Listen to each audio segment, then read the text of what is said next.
Millions of people have lost weight with personalized plans from Noom. Like Evan, who can't stand salads and still lost 50 pounds. Salads generally for most people are the easy button, right?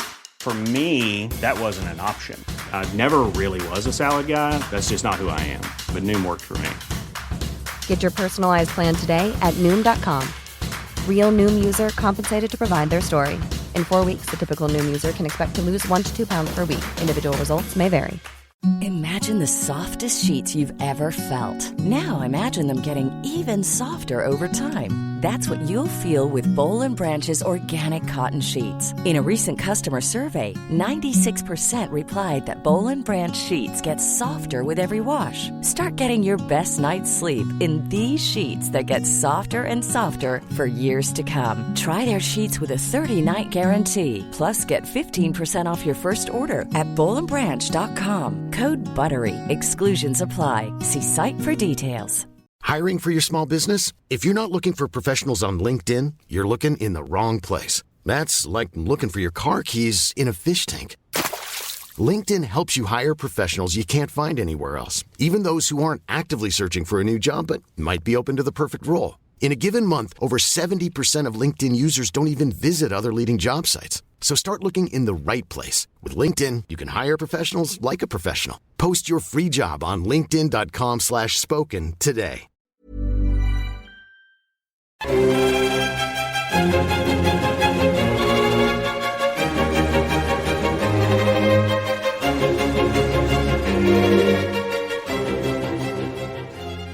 Hello and welcome to the Napoleonic Wars podcast. And welcome to another installment of Utter Anarchy. New name, same old business. We have played a game of let's poke fun at the soccer ball, which has just been ongoing for the last, I don't know how long. I watched this is unheard of. I watched a football game. Don't worry, folks. We are going to get to like the history stuff in a minute, but I'm going to poke fun at the soccer ball foot spiel, whatever it is.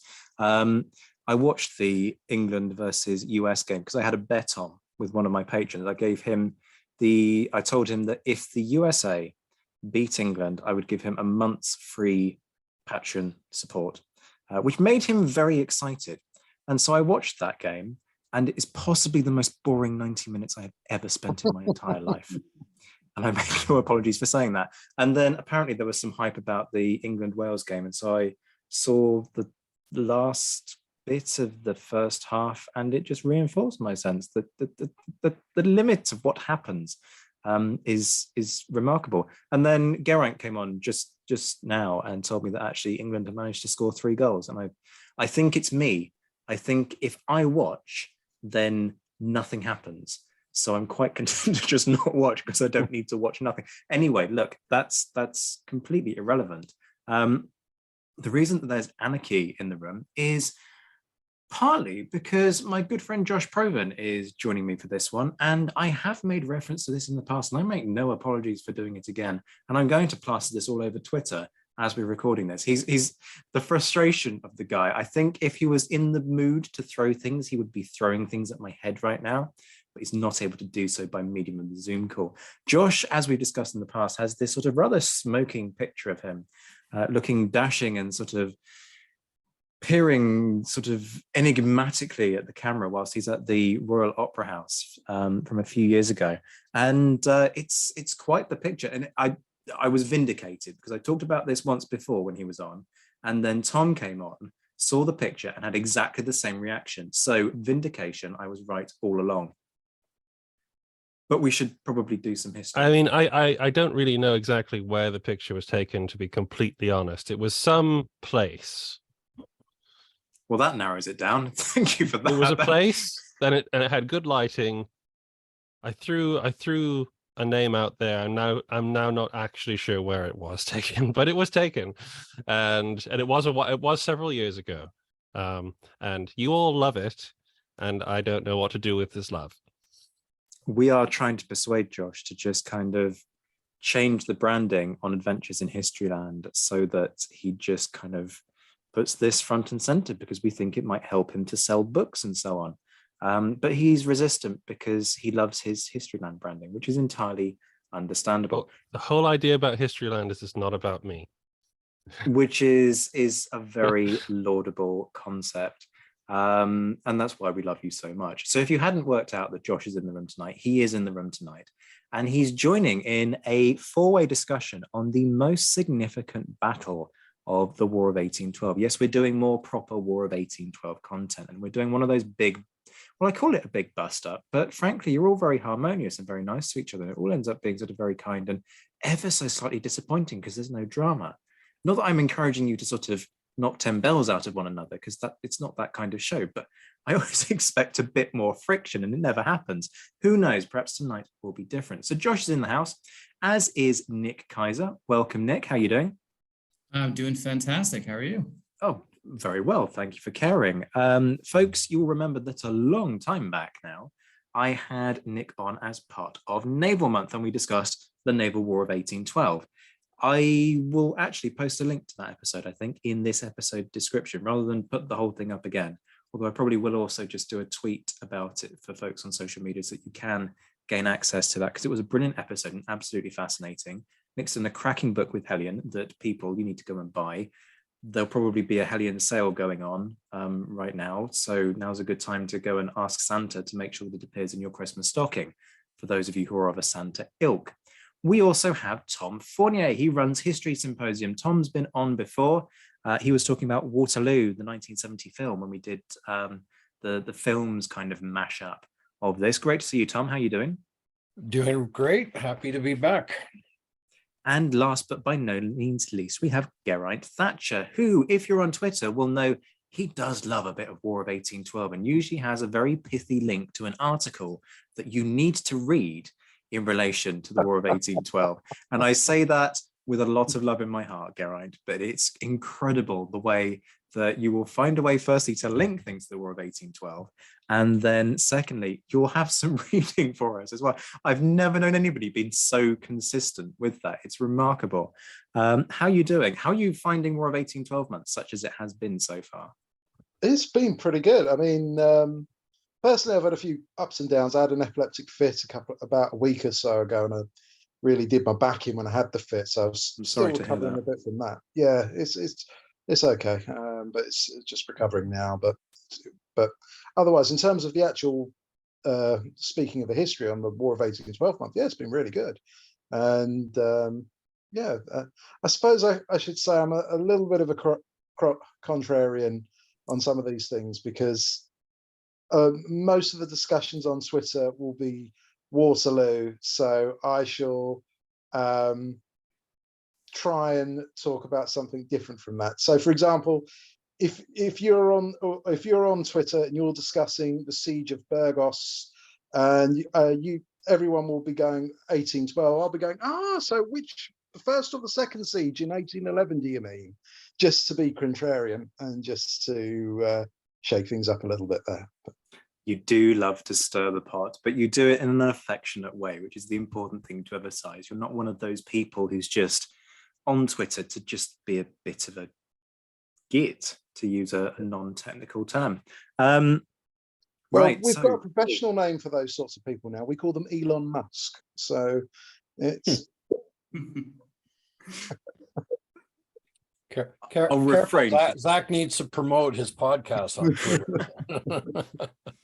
I'll refrain from commenting for precisely that reason, but the lack of argument against will perhaps speak for itself.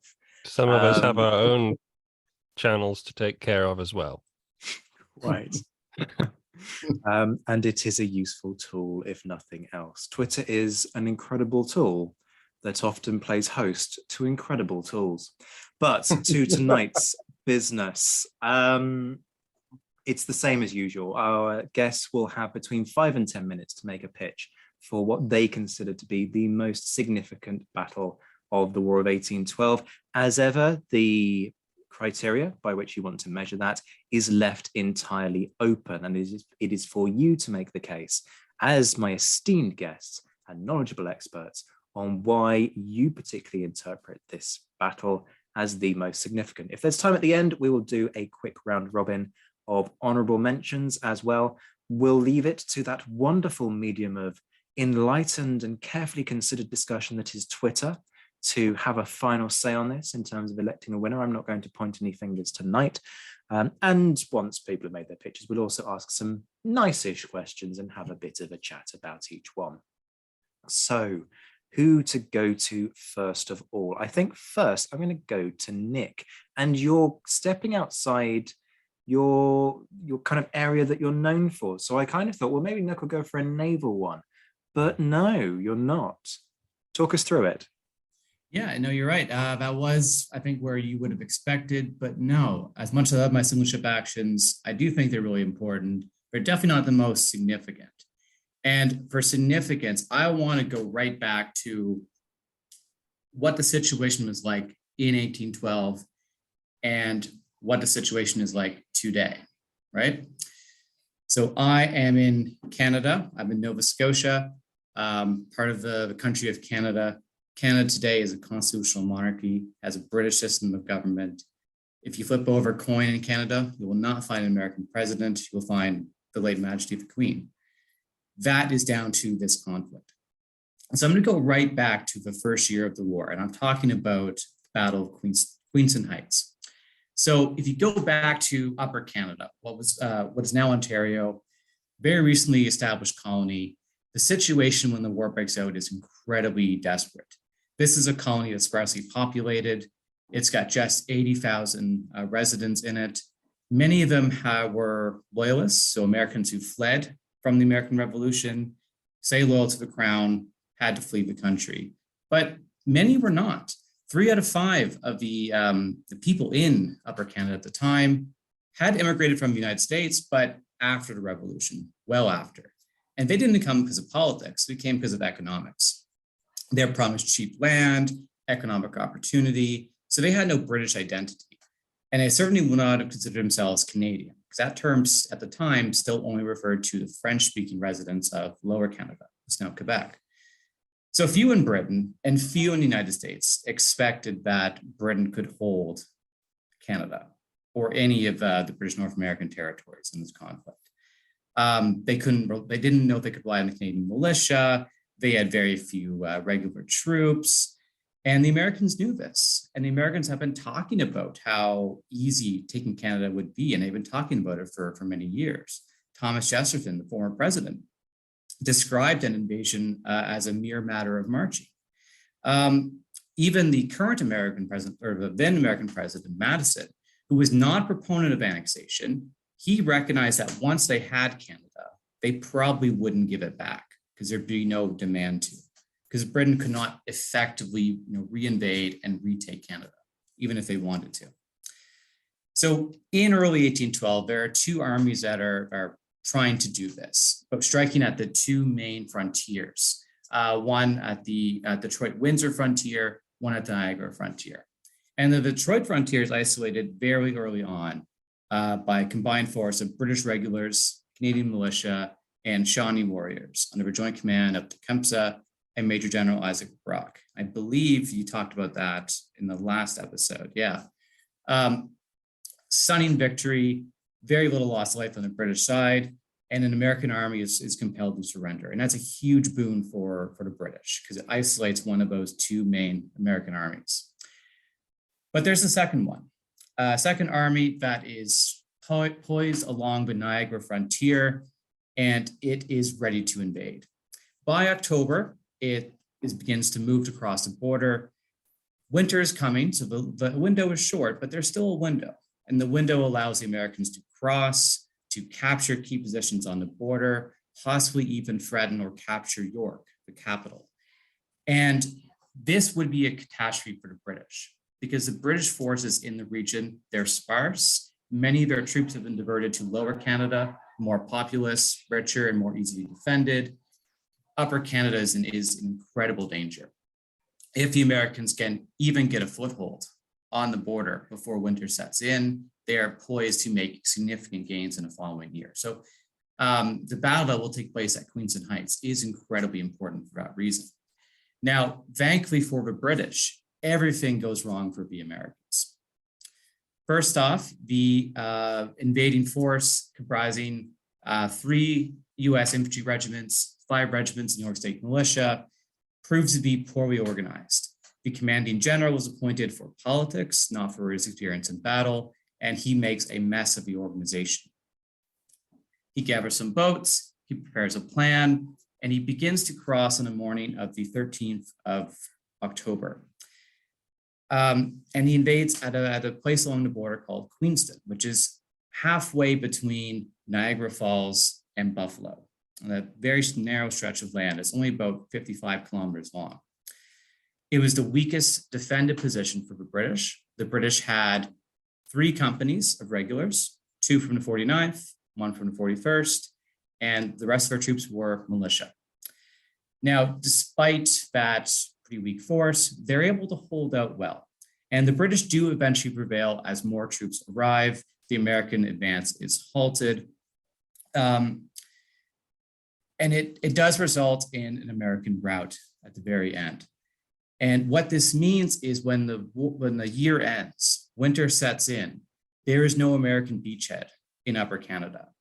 When 1813 begins, the campaign season begins, both sides are at exactly the same point that they began. The Americans have to reestablish forces, reorganize their logistics, and attempt further invasions. They cannot just march on to York. Now, this is important because few had expected that this could have happened, and it very nearly could have been a catastrophe for the British. But Britain's able to hold on. They're able to hold on to Canada, and it buys them time.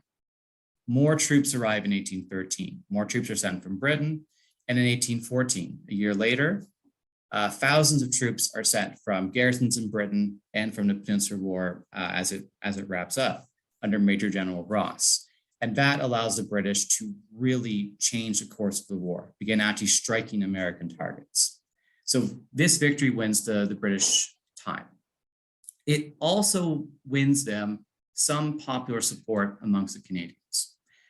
Many did not consider themselves British at the time. They were displaced Americans.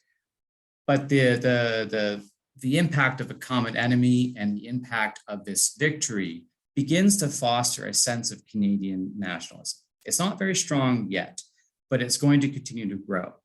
The British find it easier to recruit Canadian militiamen as the war goes on. And in the years after the war, this battle in particular is part of the founding myth of Canada. As Canada develops into the country, it becomes the memory of this anti-American struggle becomes the essential tenet of the country. We frame our Constitution intentionally, as antithesis to the United States. We frame it with a British-style parliament, a British head of state, and we even dedicate it to a founding ethos of not life, liberty, and the pursuit of happiness, a very hedonistic, individualistic American approach. But we found ours on the ethos of peace, order, and good government, intentionally rejecting that sort of those American ideals. And as Canada is being sold to the population, through the 1800s, Canadian officials are always going back to Queenston. They invent the myth of a Canadian defense of homeland. Was it the case at the time? Not really. It was mostly a victory of British regulars and Native American warriors, but that myth was really powerful.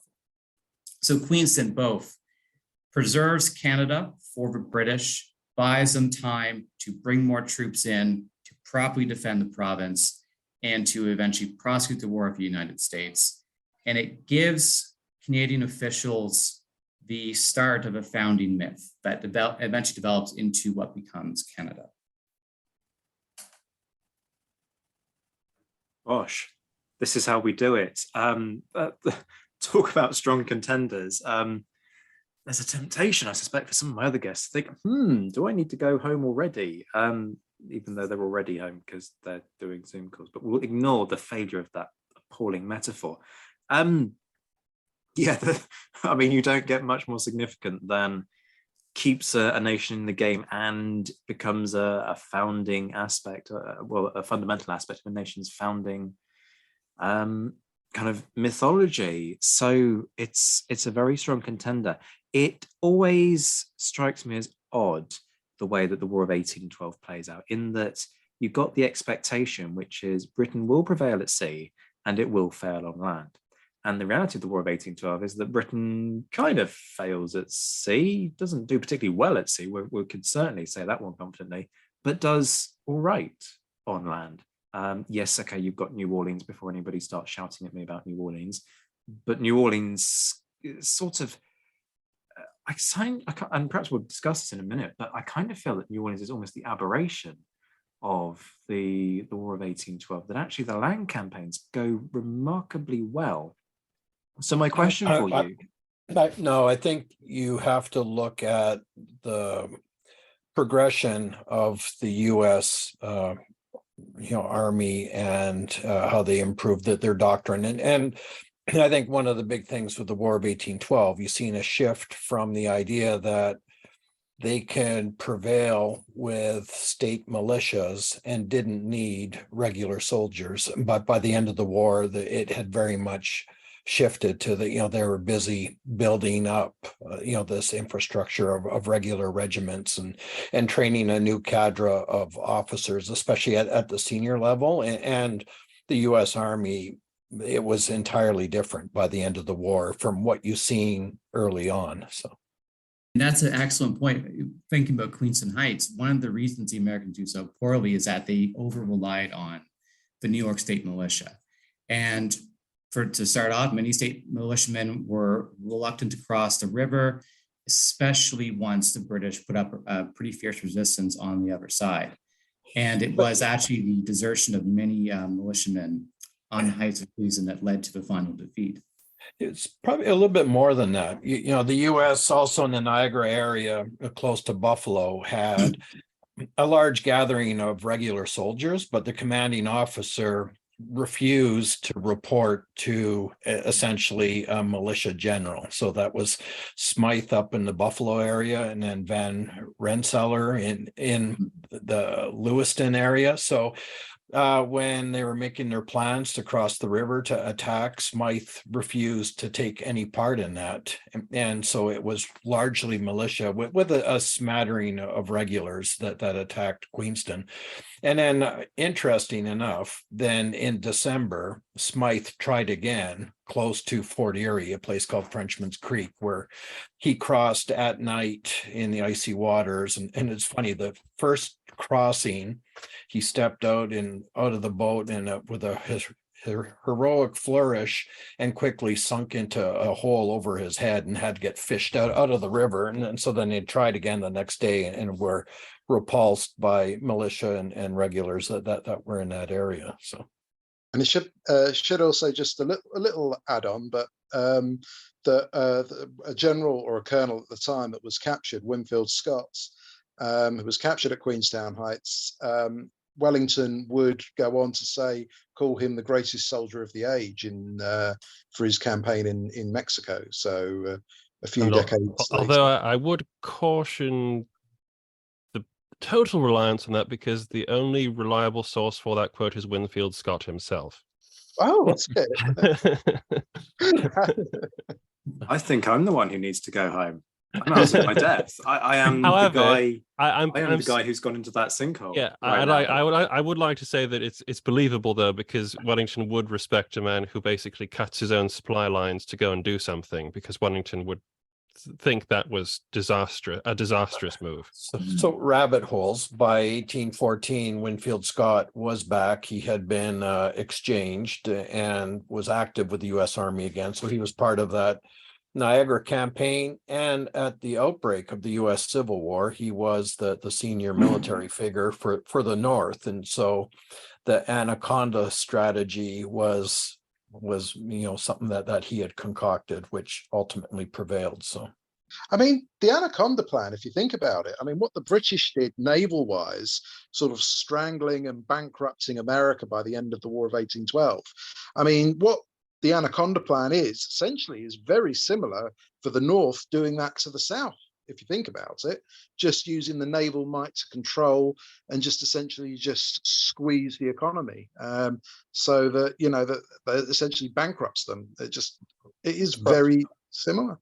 from the ocean side, but also the Mississippi. Yes. So, and then also, I think 1812, it was the folly of the U.S. plans, right? Queenston was supposed to be one of 3 coordinated attacks. And, maybe it's the difficulty of communication in the era. Maybe it's generals that refuse to cooperate with each other. But, Detroit, Queenston, and a move on Montreal were all supposed to happen at the same time. So, Detroit happened in August, Queenston happened in October, and then there was effectively a large skirmish at a place called Lacolle Mills, across the border into Quebec or Lower Canada, where the December initiative, failed. And when you talk about the myth of Queenston and the War of 1812, because it's always been a very prevalent myth in Canada. People rarely talk about the realities of how these battles were won. Queenston Heights was largely down to American bungling, and the whole of the campaigns through 1812 down to poor logistics and poor organization on the part of the Americans. But because it's such a good story, it fed the myths regardless, and it led to a popular perception for a long time in Canada of a heroic stand of militiamen. Well, and the heroic nature of Brock's death, right? Mm-hmm. So the leading from the front. Here you have the lieutenant governor at the time, trying to take back the heights from the Americans that had gotten around, the village of Queenston. So it's, and then after the war, when they wanted to celebrate his heroism, they decided that they needed a column that was going to be taller than Nelson's column in London. So it's maybe a topic for another day, but can anyone tell me how many times Brock was buried? I cannot. 4, I believe. He was initially buried in one of the bastions at Fort George, and then he was reinterred in the new monument when it was built. The monument was bombed and badly damaged by a Fenian. So his remains were pulled out of there, buried again, and then when the new monument was ready, then he was reinterred yet again. So, I mean, that's a busy kind of life and death, isn't it? Blimey. If I may, I will just kind of circle back to where I was going to kind of try and go with my idiotic question, which is just about the surprise element of this. How surprised are both sides at what ends up happening here, Nick? Well, both are quite surprised, and because it hadn't occurred to either side that Upper Canada, if it could be held, it couldn't be held for long. The British had, I think, about 6,000 regulars in total in the whole British North America. Many of us are stationed in Lower Canada, the most populous of the provinces. And what the difference made up was by the militia. And the British did not know if they could trust the militiamen one way or the other. Because many had been born in the United States, and for all they knew, they were Americans at heart. Once Brock captures Detroit, and I think some of the British officials begin to feel a lot more confident. But again, no one's expecting the Americans to be, again, this inept at actually planning and carrying out their invasions, because they do have a significant numerical advantage. It's hampered by, as Tom said, the lack of coordination between regulars and militia, unreliability of some militia units, especially in New York. But certainly no one's expecting, this level of victory on the British side this early in the war. I will actually, no, before I do throw it open to this, I just think this is a moment to reference those stats that we were discussing, or you were raising. I'm not going to claim any credit for this. The knowledge is yours. Which really kind of helped to set everything in context. So just enlighten listeners to that, because I think the numbers game is quite kind of useful here? Yeah. Well, first, I found this quote in a issue of the Acadian Reporter, a Halifax newspaper, in 1813, in response to a Canadian who had written into the newspaper. So quote goes, "A 6-pounder is not an army, no more than 450 men, except in our puny war." People who follow the War of 1812 know that the size of armies are involved in most of the battles are puny compared to what you see in Europe. And part of the reason for this, I'll give you a demonstration. The casualties at the Battle of Borodino, fought in 1812, ranges between 80 and 90,000 men, both the Russians and the French. And the population of Upper Canada in 1812 was barely 80,000 people in total. The following year, 1813, well over 300,000 men fought at the Battle of Leipzig, French, Germans, and Russians. The whole population of British North America was 300,000 men. So we're talking about a region of the world is just vastly, underpopulated compared to what you see in Europe. And you see that reflected in then the size of like armies and troops that get involved in this battle, these conflicts. But also so much space as well, sparsely populated. Mhm. And yes, okay, the nation then isn't the nation today, but comparatively, you're looking at regions where you can have population, you can have a force of 1,000 men, and it means nothing because you can have a population spread over vast tracts of land. So the kind of the questions of controlling those regions are frankly an episode waiting to be recorded. We should kind of keep the momentum going, and let me throw it open to the floor for questions, rebuttals, counter arguments. Tom, do you want to go first?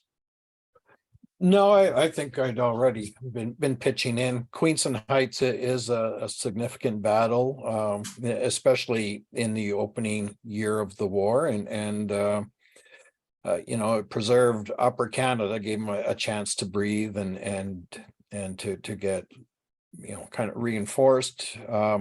I think the big thing, the overall strategy, and this goes back to the Governor General of British North America, Prevost, it's much the same as the 7 Years' War. And that was, if all else fails, everything collapses back on Quebec and the fortifications there, and withhold until the Royal Navy can come in and reinforce you. And that was, I think, some of Brock's frustration, because he was told not to provoke the Americans, don't antagonize them, be in defensive posture, but at all costs, preserve what troops you have, and if necessary, retreat back to Lower Canada. So it's, I think Queenston Heights, it just reinforces kind of the impetuous nature of Brock. It's one of his biographers, a retired British general, Lieutenant General Jonathan Riley, having a conversation with him, he said, it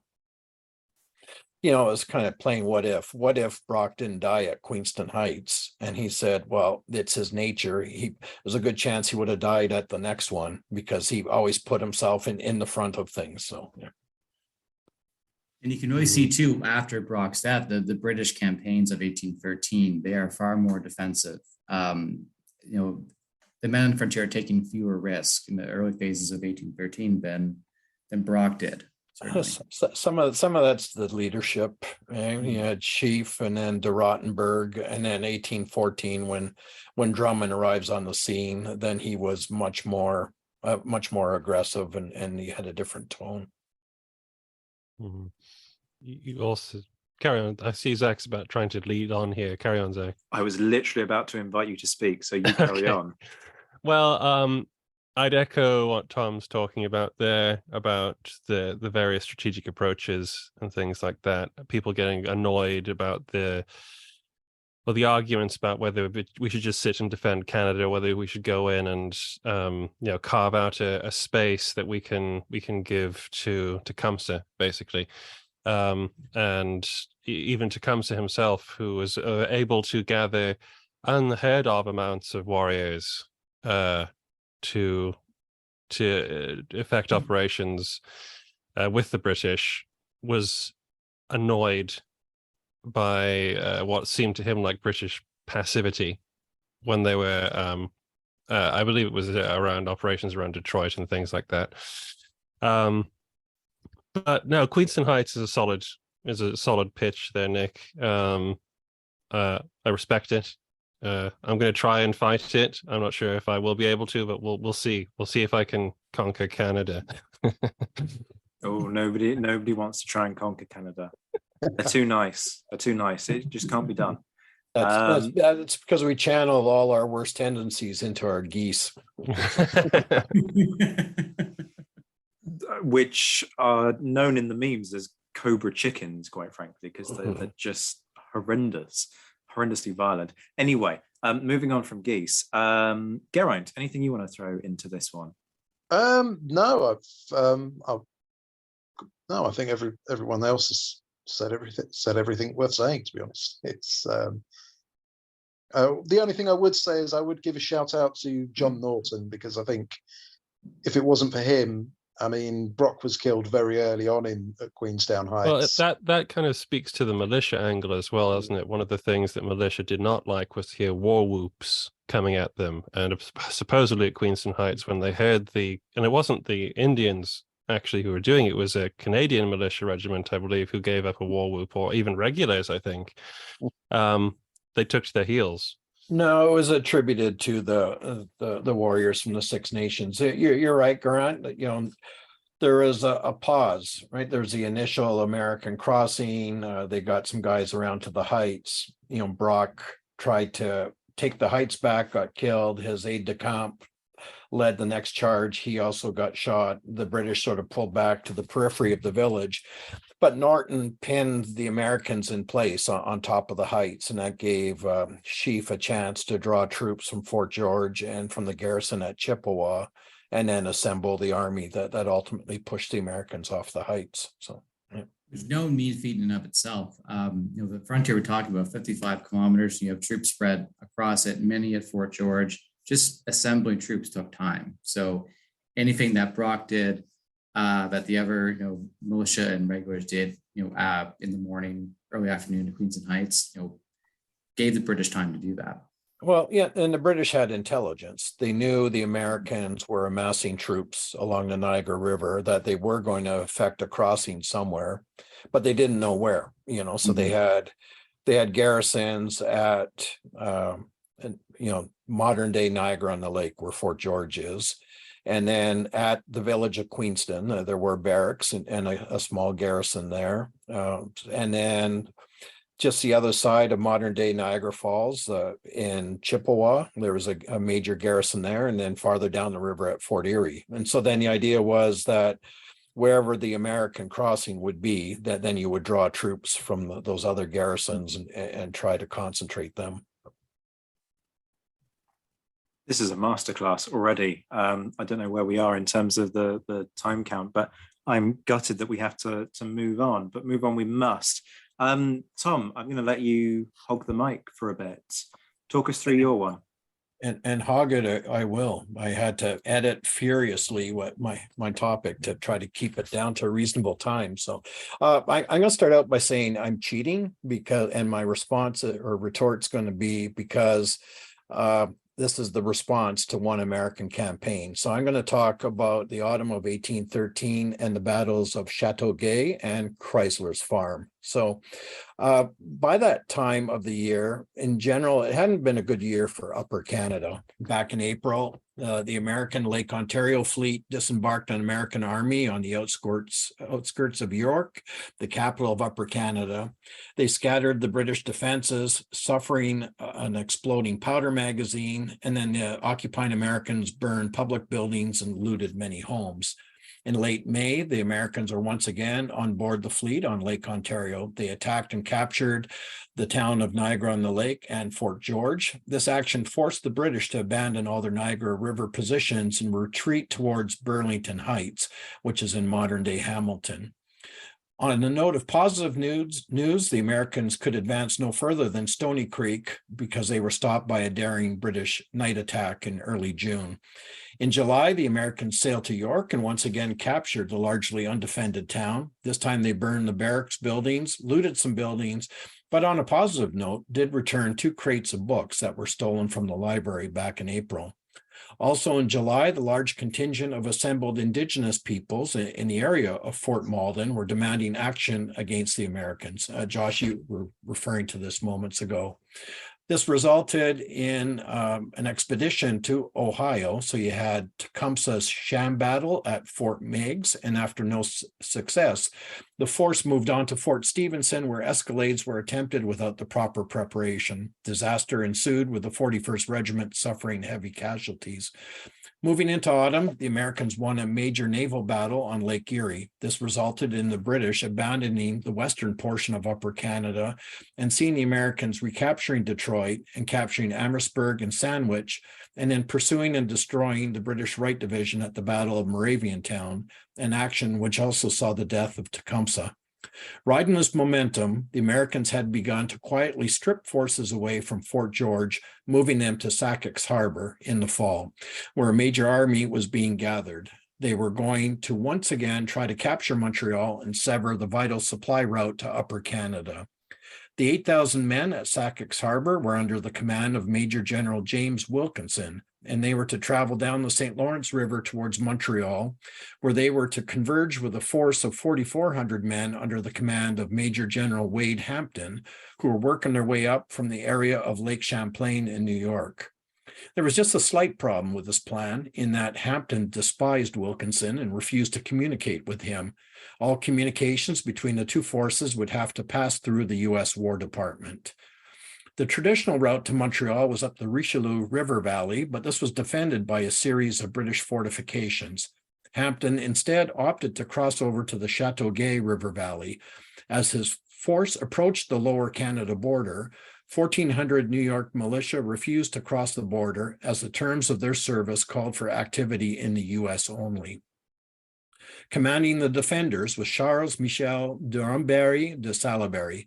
Charles was born in Quebec to a military family. All 4 brothers had commissions in the British Army.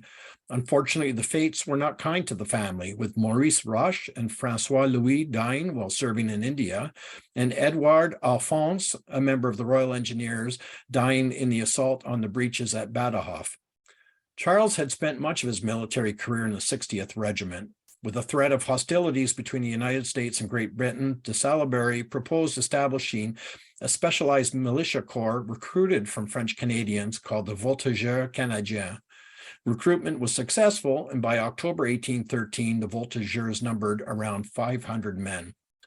De Salaberry was receiving updates on the American advance and set about creating his primary defensive position, blocking the American route by felling trees across it and building an abattis.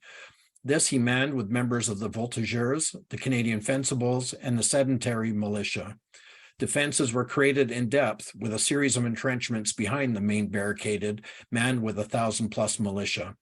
He also anticipated the Americans trying to use a ford to cross the river and to outflank his position. He sent men from the sedentary militia and the select embodied militia to that side of the river to guard his flank.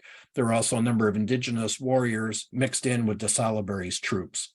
On October 26, 1813, Hampton had divided his American force, now numbering some 3,000 men, with 1,000 men crossing the river to outflank the primary position, 1,000 men under his command for a head-on assault, and 1,000 men being held in reserve. The attacks lasted 4 hours without being able to drive off the Canadiens. Hampton withdrew his troops. The next day, he received orders to move on to winter quarters, and this aspect of the American attack had ended. 3,000 Americans were turned back by 1,700 troops. Casualties were minimal for the British, with 2 killed and 16 wounded. On the American side, 23 killed, 33 wounded, and 16 were captured. While casualties may seem light, the impact of this action was huge, with a major threat to Montreal eliminated. In the meantime, on the 17th of October, Wilkinson's American flotilla left Sackett's Harbor, New York. Some 300 bateaux and small craft carried the American army down the St. Lawrence River. On November 4th, they were fired upon by a following group of brigs and gunboats commanded by William Mulcaster of the Royal Navy. Their passage would not be an easy one. On November 6th, Wilkinson received word of the defeat of Hampton's army. He sent orders to Hampton to march his army towards the St. Lawrence River to meet his approaching army. Wilkinson's force managed to slip past the British post at Prescott, and on November 8th landed 1,200 men on the Canadian side of the river to clear away the militia who had been skirmishing with the Americans. The British sent a shadowing infantry force in schooners and gunboats to follow the American army. Lieutenant Colonel Joseph Morrison of the 89th Regiment had command of 650 men. The troops were disembarked at Prescott as the schooners could go no farther, but Mulcaster would continue to follow with the gunboats. Picking up the garrison at Prescott, the British force now numbered 900 men. On November 9th, Wilkinson held a council of war. The advance guard was reinforced to now number 2,500 men. Becoming aware of the shadowing British army, Wilkinson landed the remainder of his troops to deal with this nuisance to his rear. November 10th, the British had reached the farm of the Chrysler family and had encamped there for the night. The next morning, Wilkinson received word that his advance guard had fought with local militias and drove them off, leaving the way clear through Cornwall near the border of Upper Canada and Lower Canada. But before proceeding through the treacherous Long Sault Rapids, Wilkinson wanted to clear away the threat to his rear. 2,500 men, some reports had it as high as 4,000, moved towards the British encampment under the command of Brigadier General John Parker Boyd.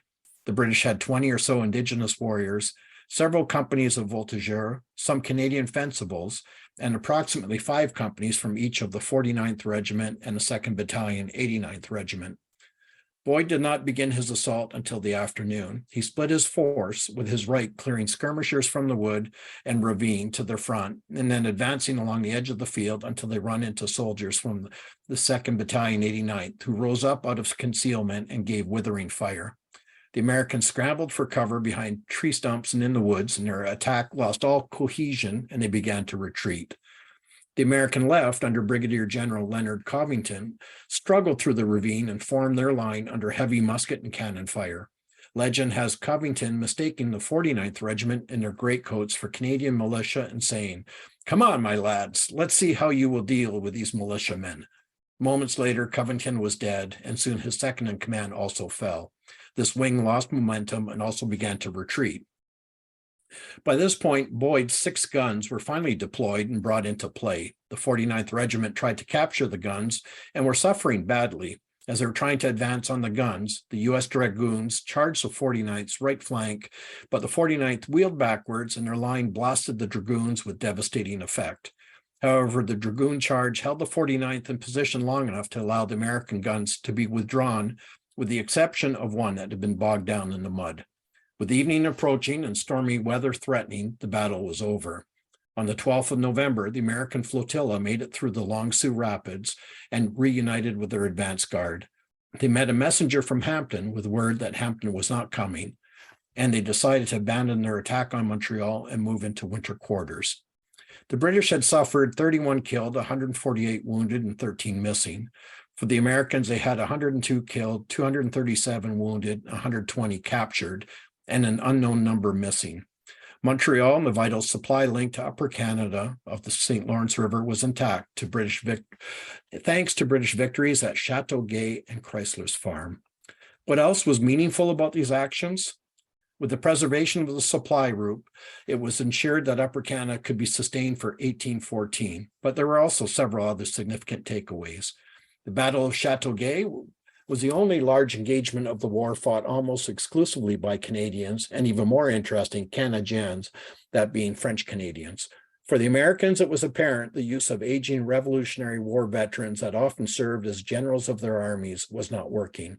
This paved the way for a new generation of younger, progressive, and far more aggressive generals that would take the fight to the British in 1814. I mean, that's a masterclass in and of itself. Thank you for that, Tom. Lots of approving nods around the room as you were going through that. So I don't think you're going to be pushed hard. My question isn't really about probing you on significance. I'm just curious about conditions during this campaign, because you're talking in part of that about, various dates in November. Now, November here in the UK, we might describe it as a bit chilly and rather damp.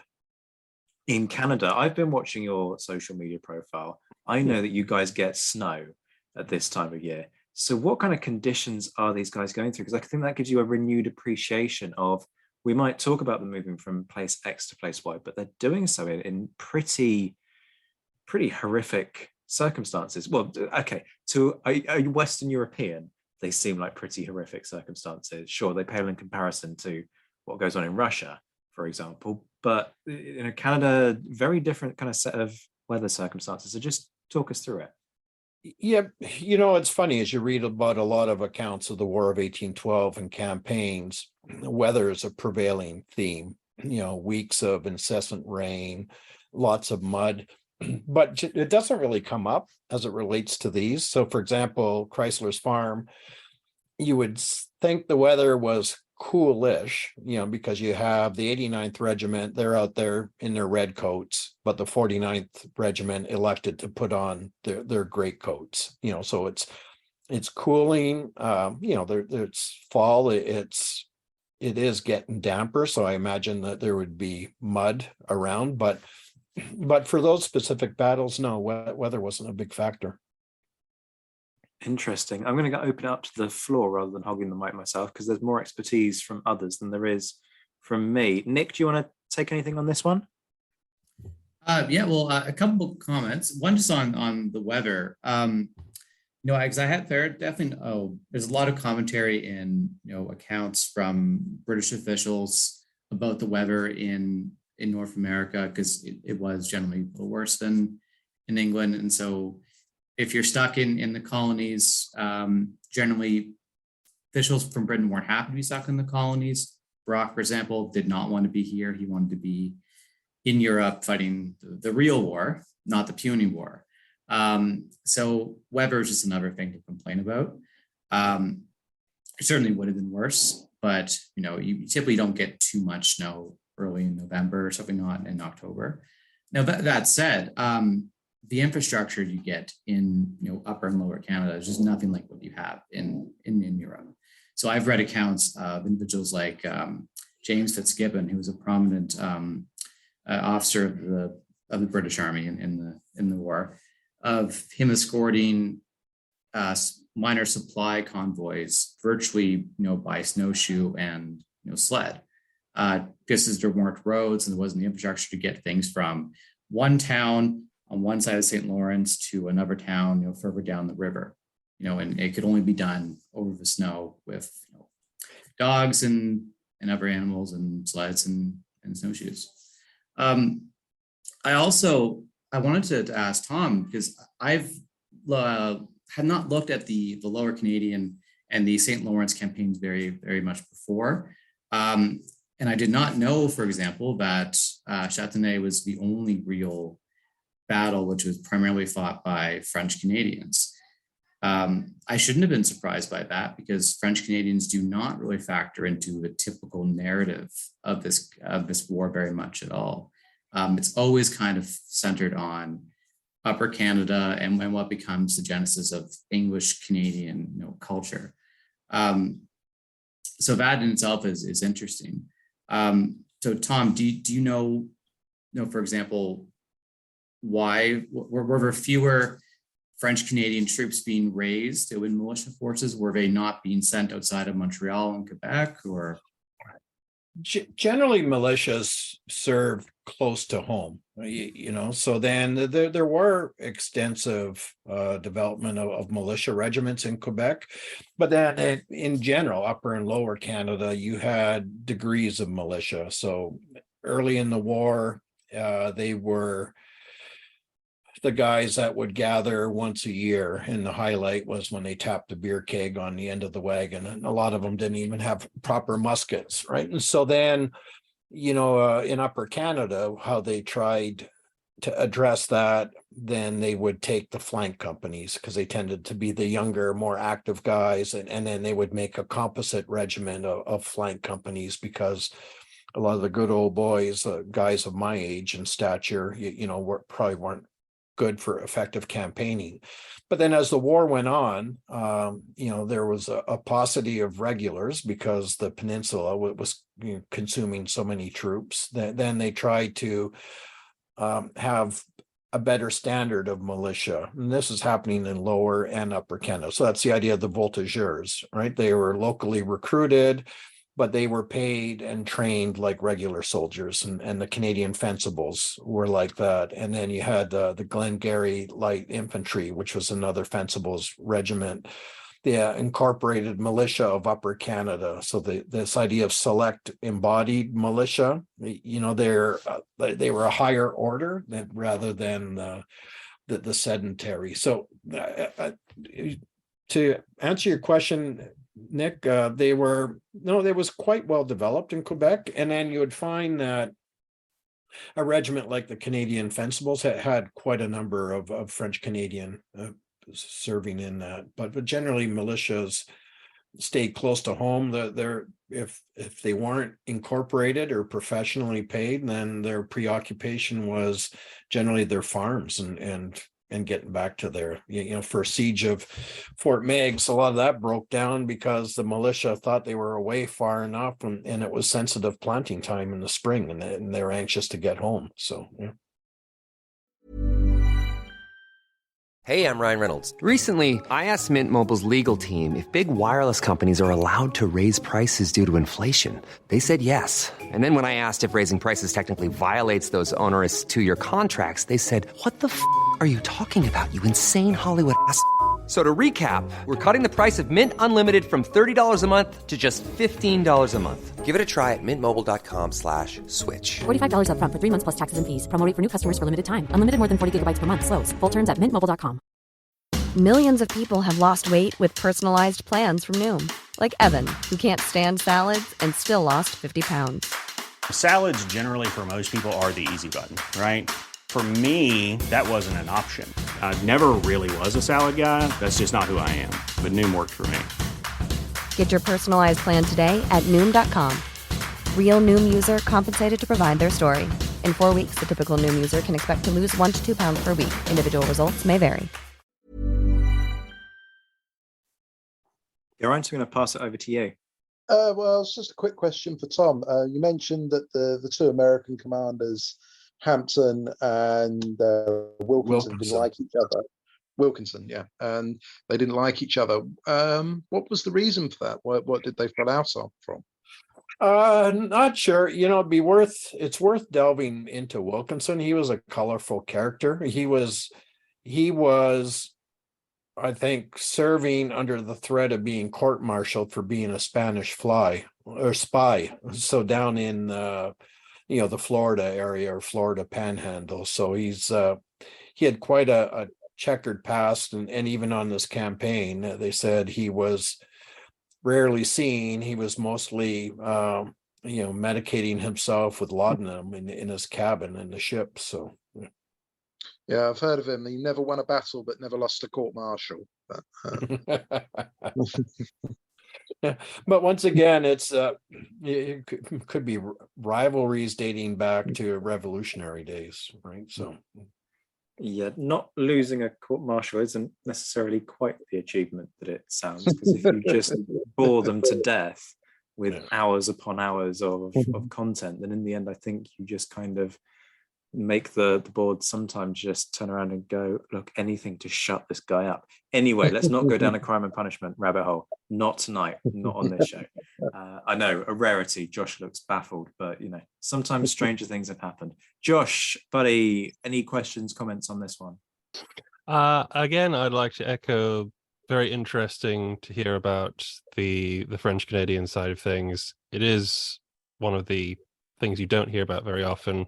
The founding myth of Canada is not, as Nick was saying earlier, is very much kind of an English-speaking Protestant kind of one. The narrative is that the British take Canada in 1759 after the Battle of Quebec, and then everybody speaks English, and then the Americans try and take it, and we beat them off. So that was really interesting. Thank you for that. My main question is about American strategy.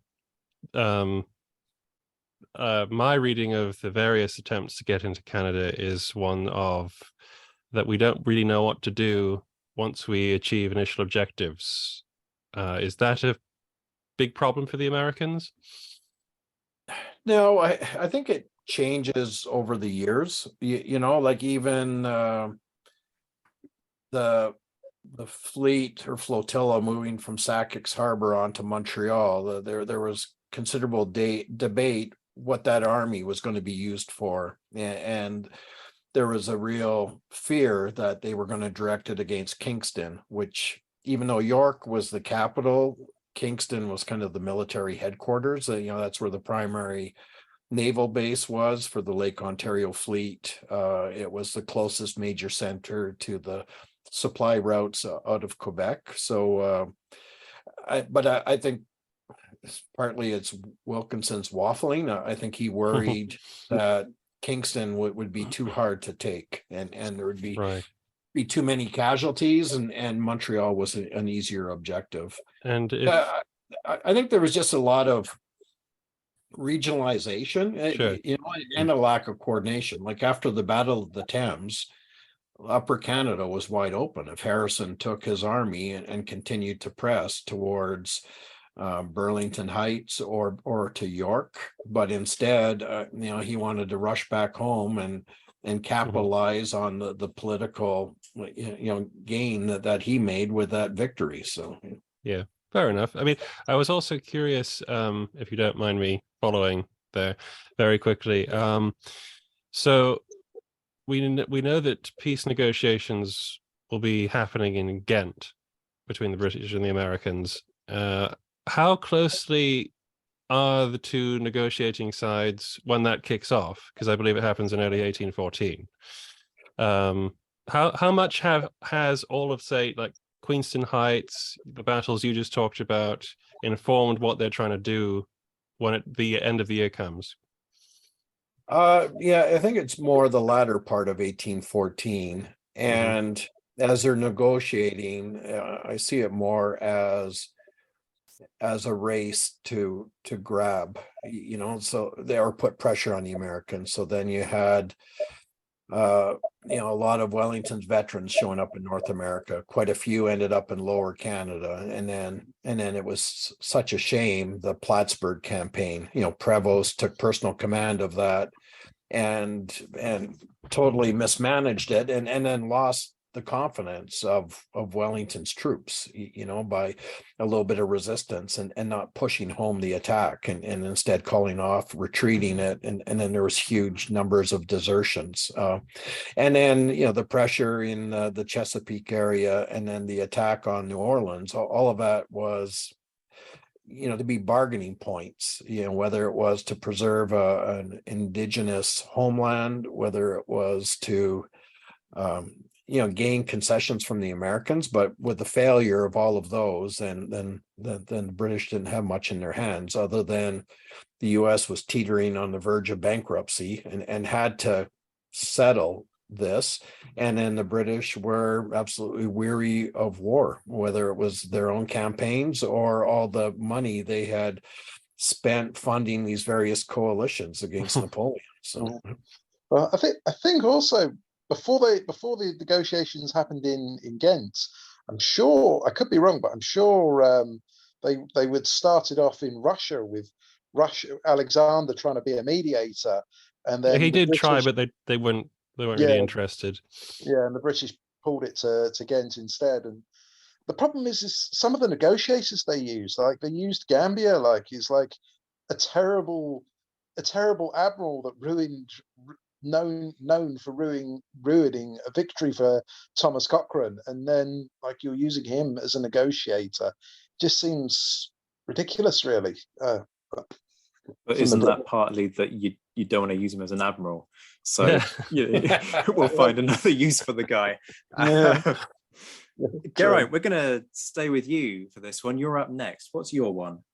Okay. Well, my original one was actually going to be the Montreal campaign that Tom was talking about, because it seemed like, from the American perspective, the closest they could have come to winning.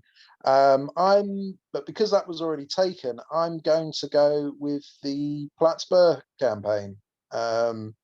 It's the fallout of that. I mean, it was like the largest invasion of the United States.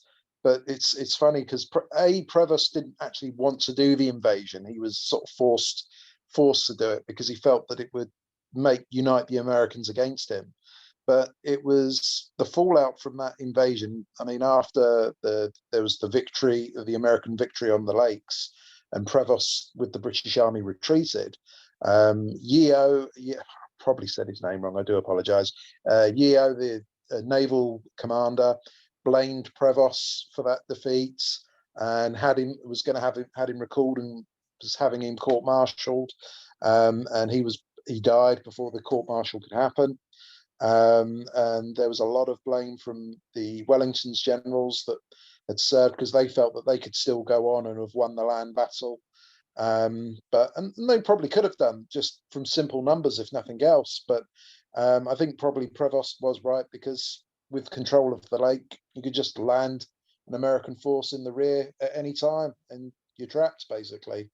So, but I'd probably go, but the fallout from that victory, or that defeat, I should say, for the British defeat, was essentially the British decided just to try and go back to the status quo. They essentially abandoned the Native Americans and their quest for their own free nation or free states. And and it essentially just decided, the British, that we didn't want this war in the first place. Let's just end it now and just finish it off pretty quickly, especially because things were heating up in Europe at the time as well. I mean, obviously Napoleon came back, but before Napoleon came back, there was even talk of another war between all the various powers happening then as well. So yeah, I'm going to go with the Plattsburgh campaign. I like that you've set this within the European context, because we have sort of been teetering on the edge of mentioning some of the developments that are going on in Europe, but it is important to kind of throw that into the mix, because obviously it has a fundamental impact. Yes, Britain doesn't want to have egg on its face from the War of 1812, but what's the bigger strategic problem? Well, it's Napoleon knocking on your doorstep, right? And France is literally on the doorstep. So I like that you've brought this one into the fold. I'm not sure I have any specific questions in relation to this one. I've not been as detailed as Tom, I should say, for the battle, so I apologise there. You've made your case, and that's absolutely fine. So let me throw it open to the floor. Anybody got anything they want to take up on this one? Josh, I'm going to come to you first. Well, I think of all the people you could have come to first, you could have gone to our Canadian friends who would have had a much more informed opinion of the Plattsburgh campaign. But the thing that we haven't touched on, weirdly enough, in this video is very much anyway, is the struggle for the control of the lakes, which was considered of vital importance to both sides.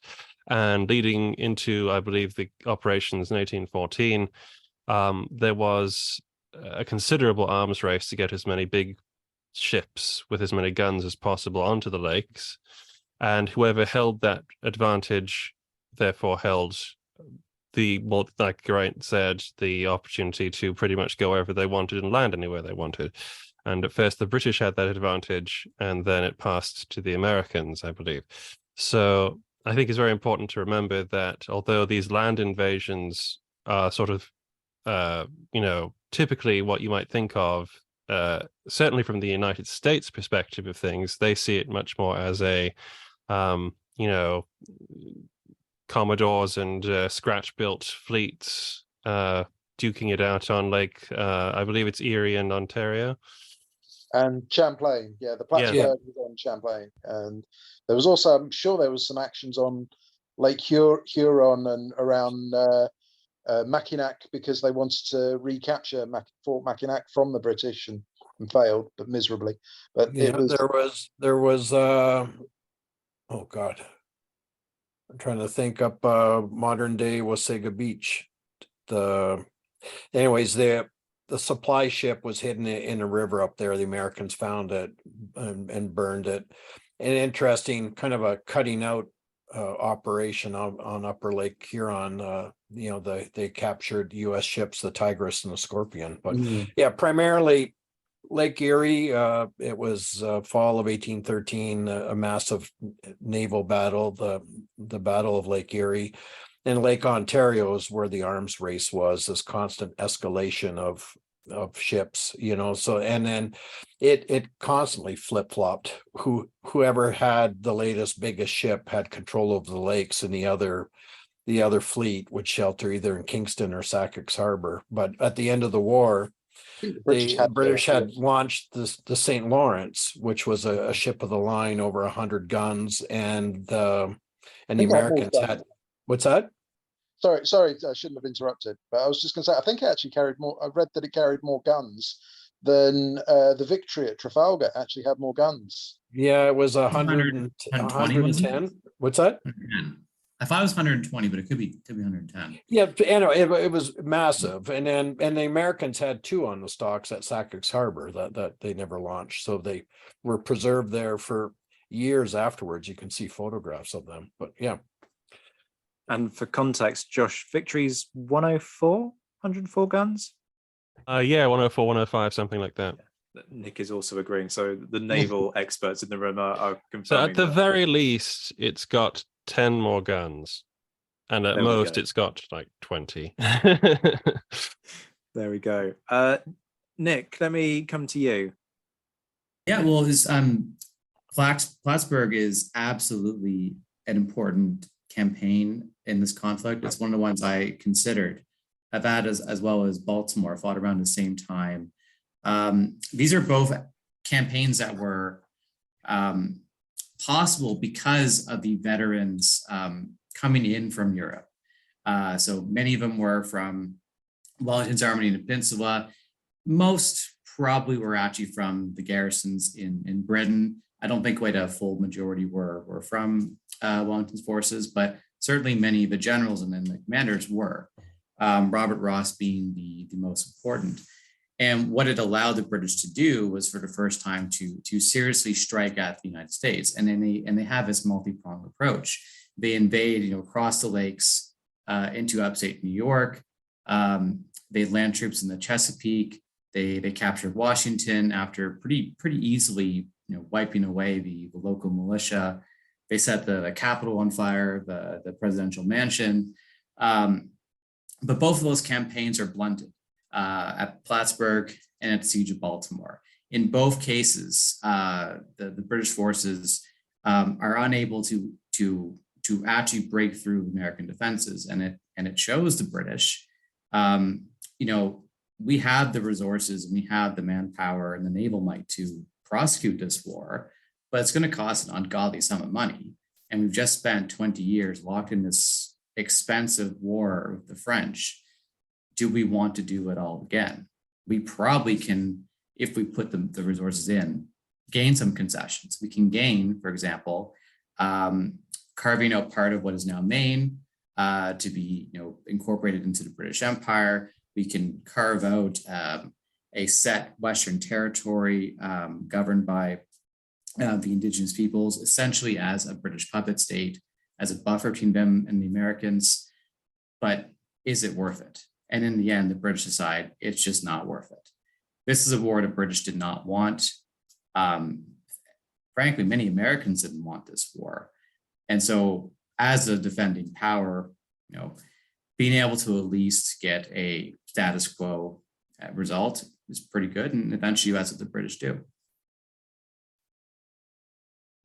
There's a lot more that we could dig into this. I mean, the desertion thing is one that sort of Apologies. Yes, I know, crime and punishment nerd. Do I ever talk about anything else? But it does interest me. But we won't go there. I promise that this would be a crime. I mean, Go on, Zach, Geraint. I was going to say, in terms of desertion, I mean, there was like the British, or Alexander Cochrane, the naval commander, did essentially the Emancipation Proclamation 50 years early, and over 50,000 ex-US slaves escaped to the British for freedom. And I believe at the end of the war, like some Americans were demanding that they be handed back, and I believe the British Admiral Coburn said, "Yeah, sure, if they want to go back, they can do it."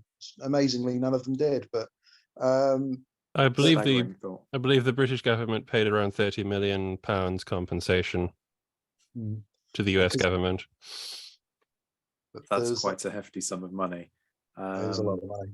And obviously, this was standard British strategy going back to the American Revolution, which was to encourage the depopulation of plantations and incite unrest by offering freedom in return for service.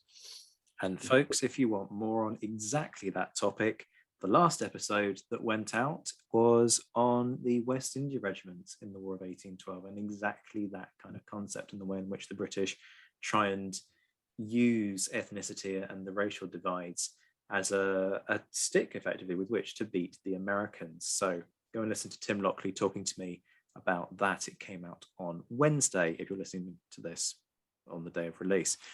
Last but by no means least tonight, we are going to Josh. Josh, are you going to do a usual, what I call do a Josh, and valiantly plug an underdog that we've all neglected in the hope of just raising people's awareness of a forgotten aspect of a conflict rather than actually hoping to win?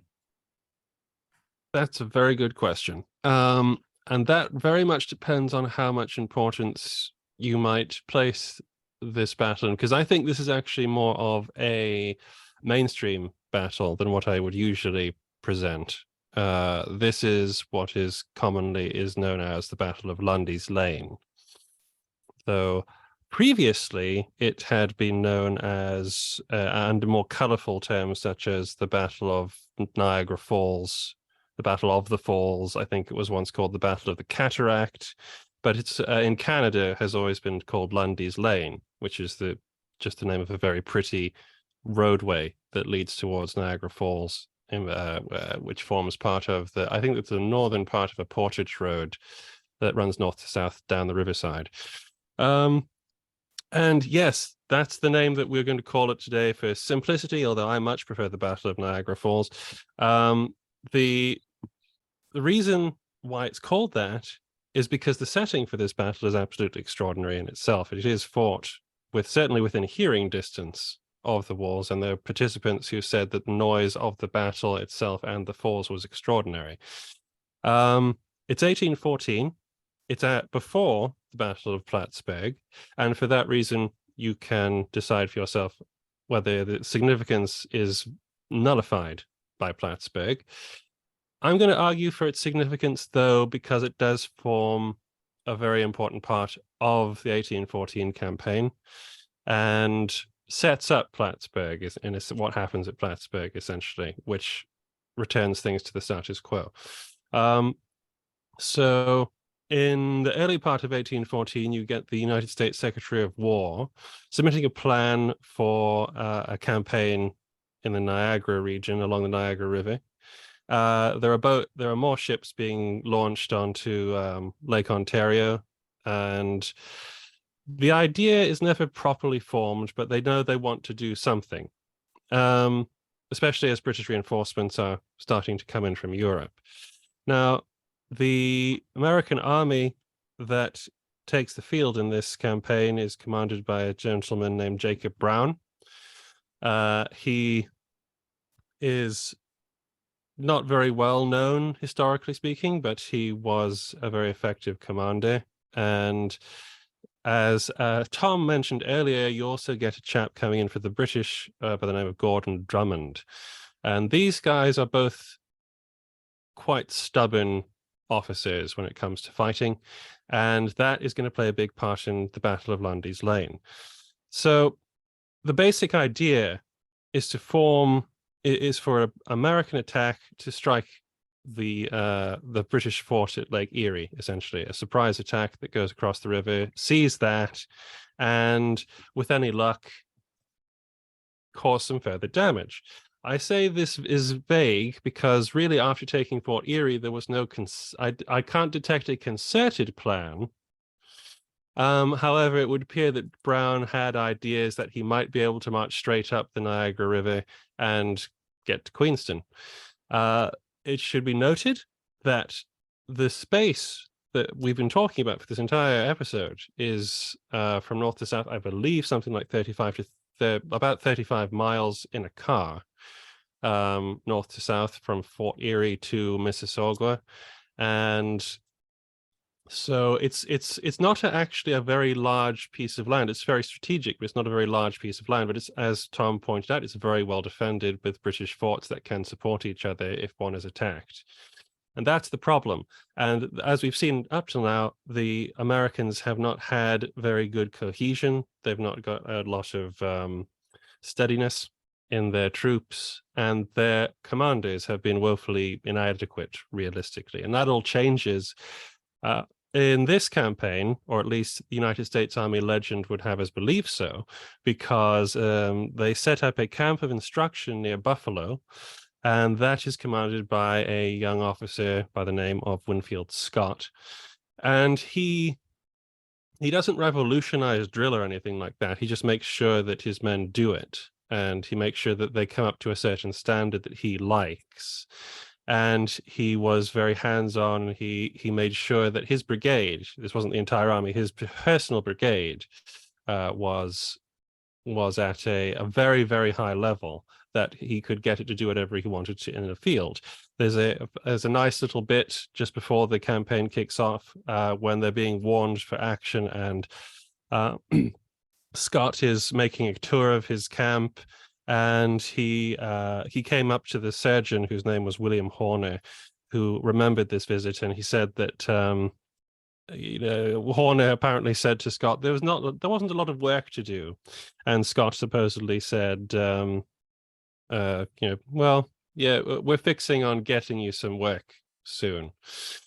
And he was absolutely right. The army, which again, by European standards, is not large. It's around, I think, 2,500 men, 3,000 men, something like that. Yep. I like to hedge, but yeah, it's about 3,000 men. They go across in early July, and they take Fort Erie. They take Fort Erie in remarkably simple style. They show up in front of it, and it surrenders. I think they fire a cannon at the Americans, but I believe that's it, after sending a runner off to say, help, the Americans are coming. And on the 5th of July, you get the Battle of Chippewa. Chippewa is the famous testing of Scott's brigade, and indeed Brown's contingent, which is a mixture of some very solid U.S. regulars commanded by young, energetic officers, the oldest of which is around 43, 48, something like that. And they come up against the British, and the British get bundled off the field, famously because the commander Rial thinks that they're militia, according to Scott again. But the fact is, the Americans have got onto the British side of the Niagara and are now moving north. The idea from here on in is it loses its way, and the Americans start to burn things and cause a lot of trouble. And there's a lot of skirmishing between Norton's Iroquois and Canadian militia attached, and things start to get confused, especially as Drummond retreats to consolidate, and Brown, feeling that he's lost the initiative, does not press on to attack Queenston or Fort George. He pulls back from those positions, and the British are allowed to concentrate, and they have to think of a plan. This is to move towards the Americans, and the two sides clash at a place called Lundy's Lane. It's not meant to happen there. There is no battle planned for that day, particularly. Scott is always raring for a fight, and he's just sort of running around like a tiger into the area, and he's looking for British to kill, but he's not supposed to actually fight anybody. Brown doesn't think he's going to start a battle. And indeed, Rial, who is the point man at the second with the British vanguard, doesn't want to fight either. In fact, he's kind of afraid of the Americans at the second. And when Scott emerges at Lundy's Lane from a small forest after hearing that there's a small British contingent near Lundy's Lane, this is the 25th of July, Rial decides to retreat. And Drummond rides up and says, "What are you doing?" And he says, "Well, I'm retreating. The Americans are over there. The entire army is coming at us." And Drummond turns them around. It's very late in the day. It's around 7 p.m. And the British ranged their guns on top of a small hill that runs across, that is topped by the road. And they pound Scott to hell, basically. Scott doesn't want to retreat because he thinks it would look bad for the army. And he wants the American army to come and support him so he can attack, but that means he loses an awful lot of men by just standing there. He can't advance, he can't retreat. Norton and the Canadians and the allied nations come onto his flank and start shooting him up from the flanks. And amazingly, though, the US regulars stand there. They take this punishment. Some counterattacking happens. The British lose control of the left flank. A lot of tactical things will happen. I don't want to get bogged down in this. The point is, even though it's really late in the day, this battle carries on into the dead of night. The Americans bring up enough force to take the hill and the guns, to hold the guns for the majority of the night. Drummond launches several counterattacks to try and regain the heights at Lundy's Lane, and all of them are beaten off. There are very dramatic scenes during this battle which form a big part of United States military legend.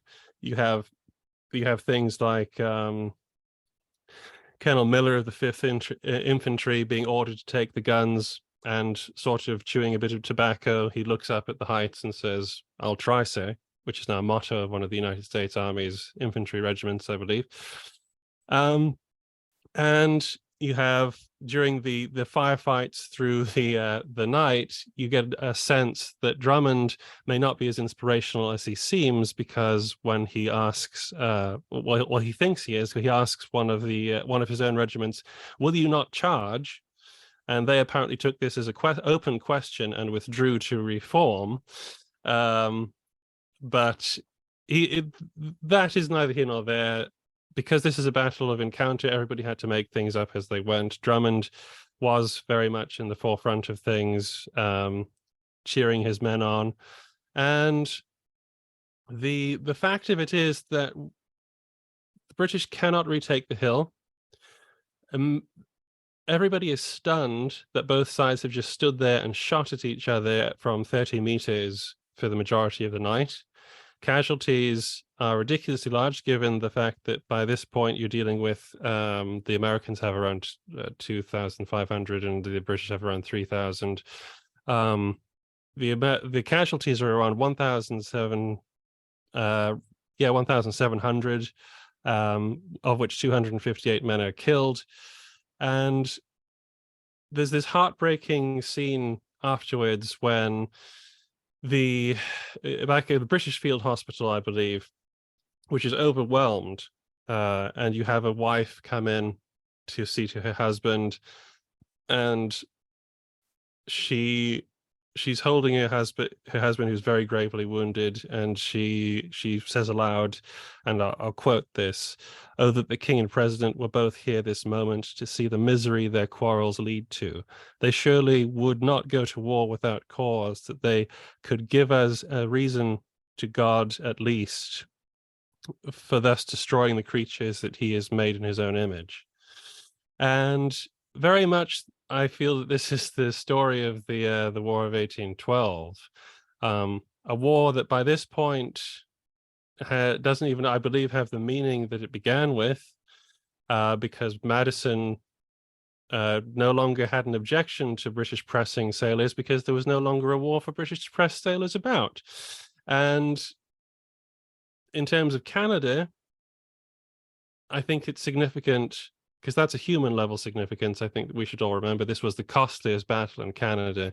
On a political level, this battle saw the Americans withdraw back towards Fort Erie, and eventually they would blow up Fort Erie and go back to their own side, rather than leave it back to the hands of the British, leaving things again a sort of a status quo. This battle did not deliberately save Canada, but again, it is a battle which saw the Americans withdraw from the positions they'd taken, rather than trying to hold on to anything for treaty gains. It's a very significant battle, I think, in military terms for the United States. I think it's a significant battle in the mythology of Canada. And it's a very significant battle just because it actually, in a strange way, despite its smallness on like the grand scheme of things, you get a lot of human drama in it that tells you about the horror of war.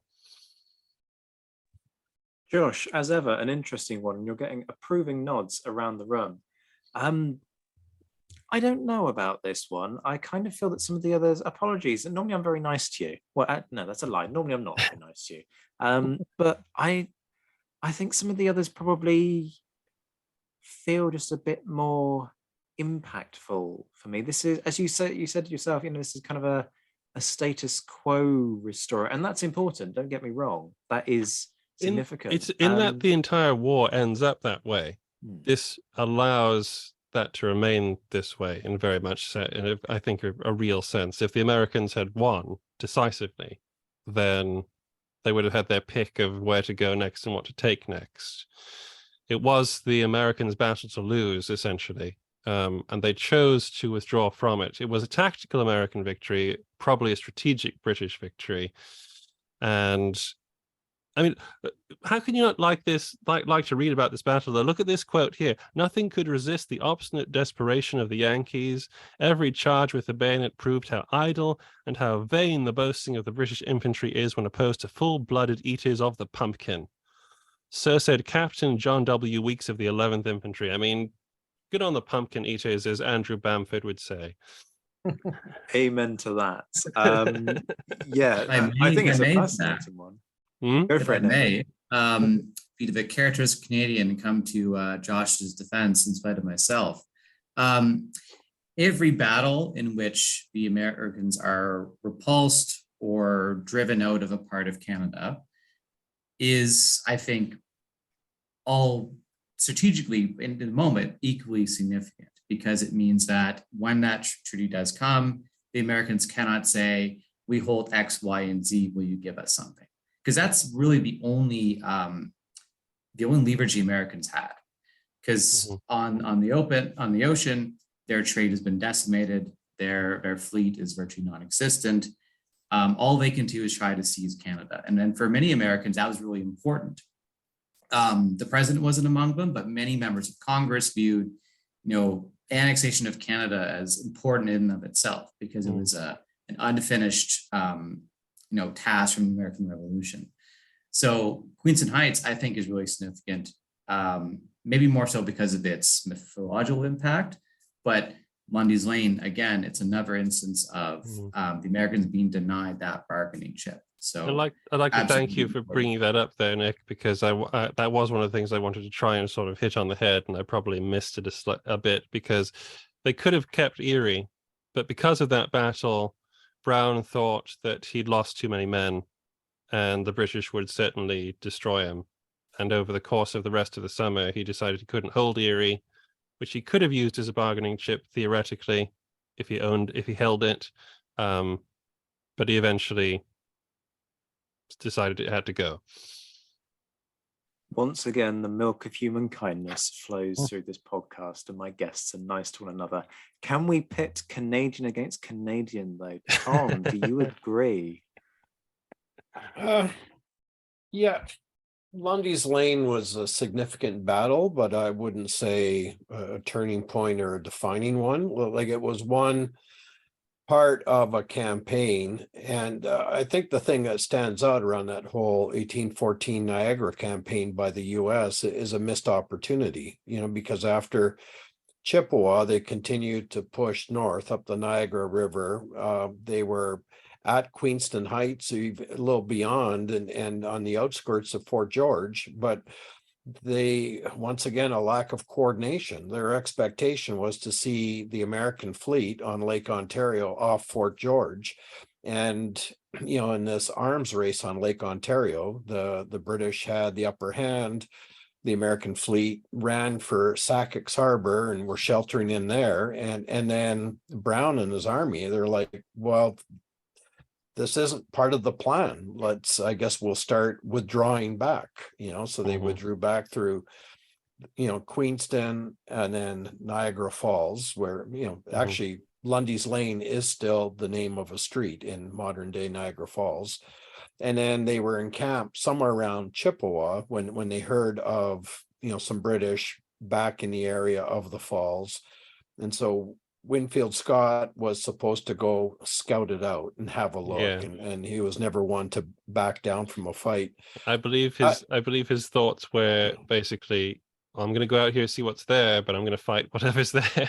Yeah, so it's probably more a stalemate. I think towards the end of the battle, the Americans had won, but at that point, both Brown and Scott were wounded. Command had devolved down several levels.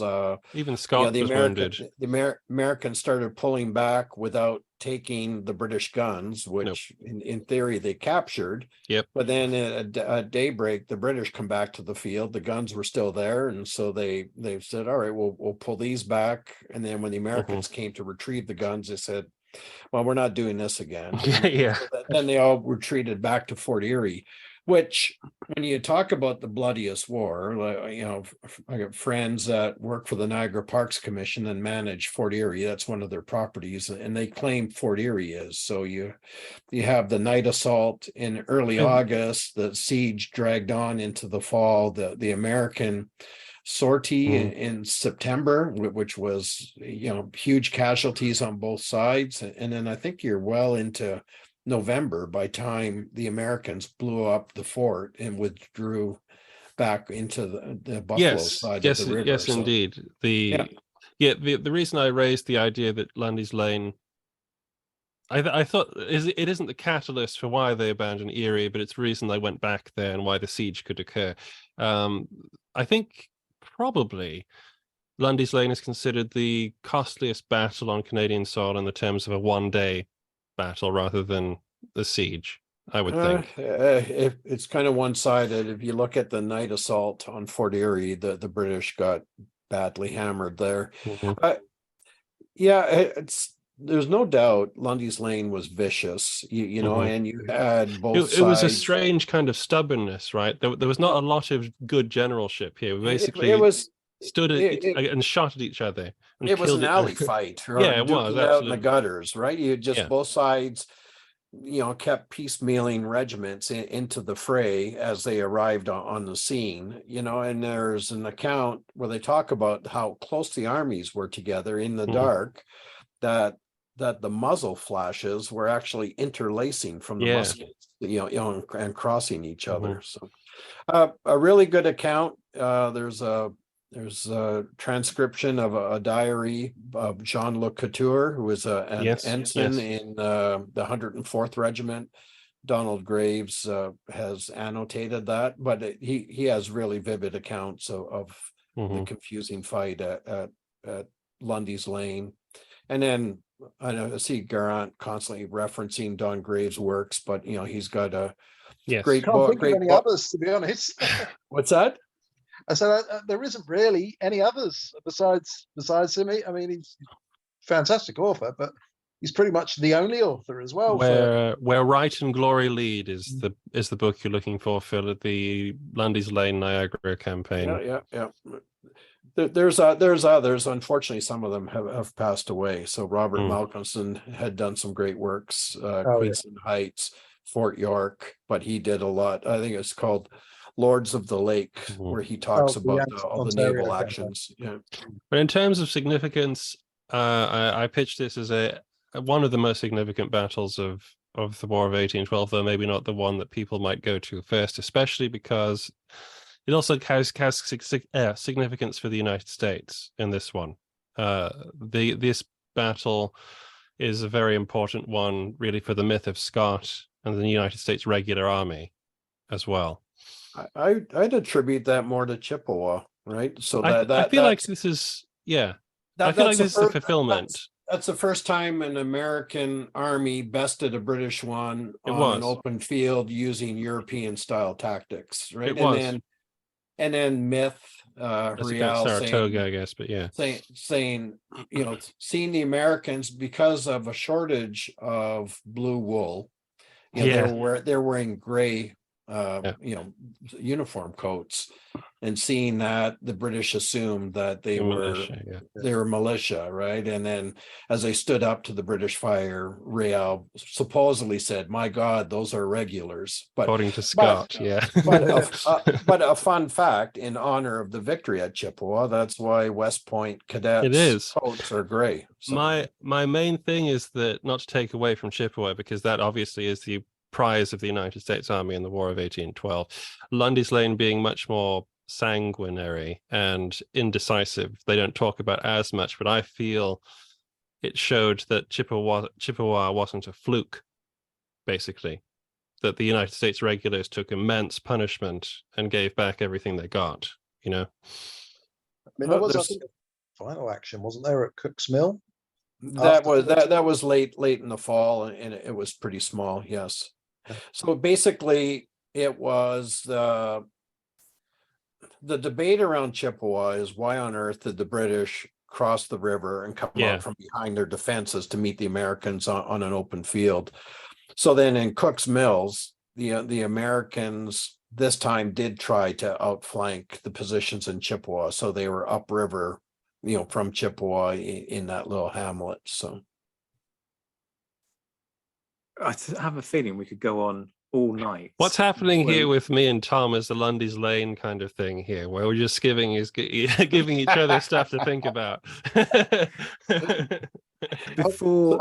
Geraint, go for it. I was just going to say, you mentioned. I was about to mention Thomas Pearson, and because he fought at Lundy's Lane and he'd fought in Spain at Albuera. I couldn't help feel that there's maybe a bit of a sort of almost a little bit of a similarity in the set, not in the sense of the battle or the size or anything, but in the sense of both Albuera and Lundy's Lane were very bloody battles, lots of casualties on both sides, and essentially everything was back to square. There was still. I believe there is one account that said something about, I think it might be an American one, I forget, that said that Lundy's Lane was stood out to him because technically there was no great difference between the two sides in terms of advantage, and they both kind of fought each other to a standstill. Or that's not my opinion. Technically, that's what he said. It's like, or spoke the same language. That's another one. Officers stumbling into the other side, assuming they were their troops and being captured. And there was all these ridiculous conversations during the battle between both sides. Try to, what side are you for? So just. Basically, you guys all have to come over here and I'll happily give you battlefield tours. You got to actually walk the ground and see for yourself. And then a point made maybe at the outset of this, while the armies were significantly smaller and the battlefield smaller, there wasn't as populous, but as I reflect on the men that fought in these actions, I think they have to be every bit as terrifying, and the consequences are every bit as grave, right? And so I think the size of the battles doesn't diminish their impact or importance either. So didn't Drummond take in the neck as well during the battle and still carry on fighting? I mean, regardless of his tactical skill or whatever, you have to be pretty tough to take a bullet in the neck and still carry on. It's I couldn't do that. I don't think there are many of us who could, to be frank. Just before we wrap up, very, very quickly going around the room, if you couldn't have any of the ones that have been pitched tonight, what would you give an honourable mention to? Tom? Probably Battle of Stony Creek. That's what I had picked for an honorable mention. So, Nick? I would say the capture of USS President.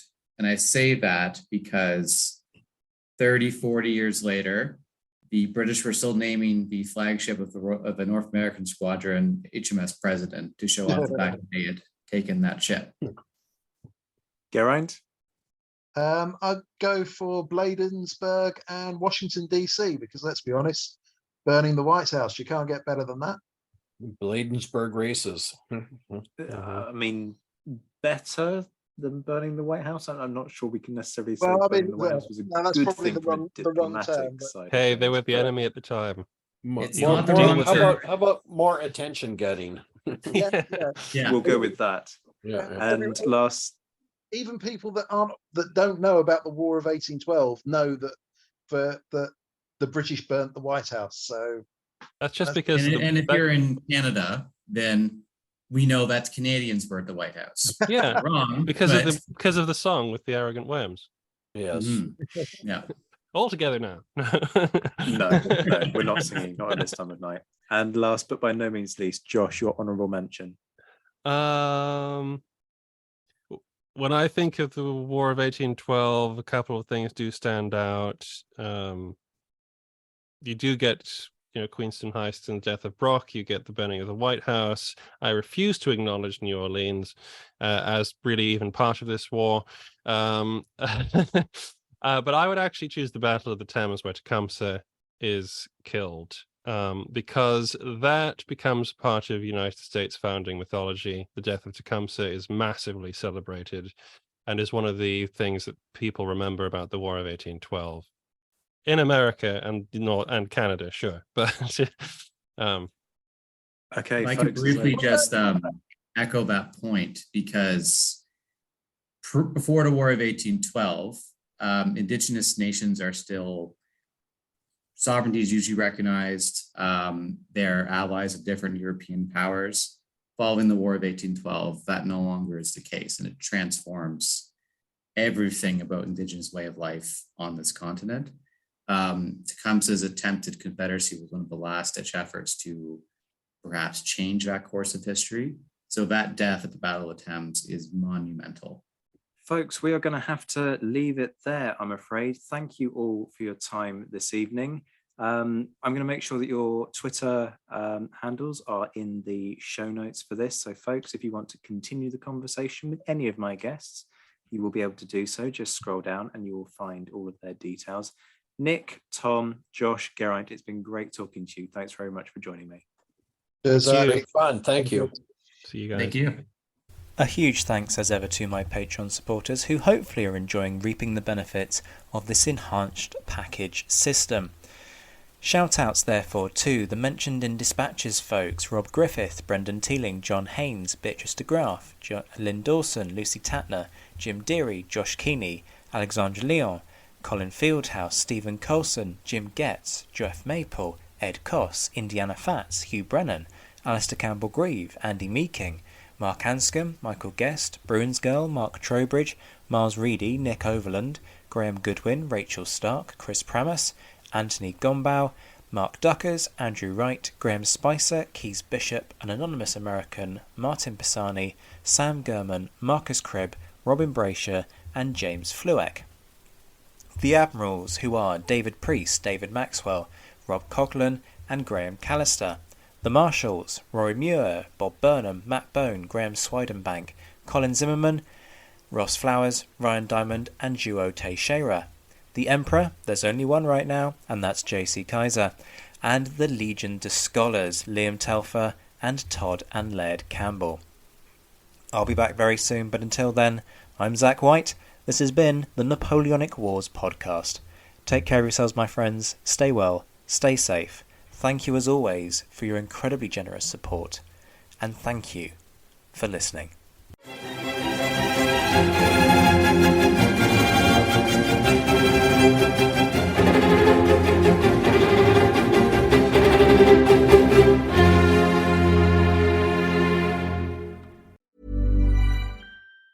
Even on a budget, quality is non-negotiable. That's why Quince is the place to score high-end essentials at 50 to 80% less than similar brands. Get your hands on buttery soft cashmere sweaters from just $60, Italian leather jackets, and so much more. And the best part about Quince, they exclusively partner with factories committed to safe, ethical, and responsible manufacturing. Elevate your style without the elevated price tag with Quince. Go to quince.com/upgrade for free shipping and 365-day returns.